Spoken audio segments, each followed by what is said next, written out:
Offer মূল্যে আজকে একটা ভিডিও নিয়ে আসলাম। হ্যালো গাইস, আপনাদের জন্য দেখতে থাকেন, সবকিছু দেখানোর চেষ্টা করি। তিনটি দোকানঘর সহ একটা 4তলা বিল্ডিং, 5তলার ফাউন্ডেশন, 5তলা সিডির প্ল্যান।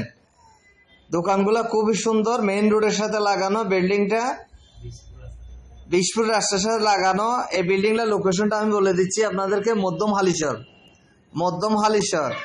বিল্ডিংটা হচ্ছে 4তলা কমপ্লিট, 4তলা, 5তলা সিডির প্ল্যান, 5তলা ফাউন্ডেশন। 1,30,000 টাকা ভাড়া আসে। 1,30,000 টাকা ভাড়া আসে। লাইনের গ্যাস পাবেন 6টি, লাইনের গ্যাস 6টি পাবেন। রেস্টুরি দাদা একজন, খুবই সুন্দর কালেকশন। একসময় মালিক এটা দাম চেয়েছিল 2,20,00,000, এখন মালিক দাম চাচ্ছে 1,39,00,000। 1,39,00,000 টাকা দিয়ে আপনি কি পাচ্ছেন বিশেষ কারণে আপনারা দেখতে থাকেন। আমরা আপনাদেরকে সবকিছু দেখানোর চেষ্টা করতেছি। আরএসি প্রপার্টি থেকে আপনি আরো কি ধরনের লাগবে আমাদেরকে জানান। আর এই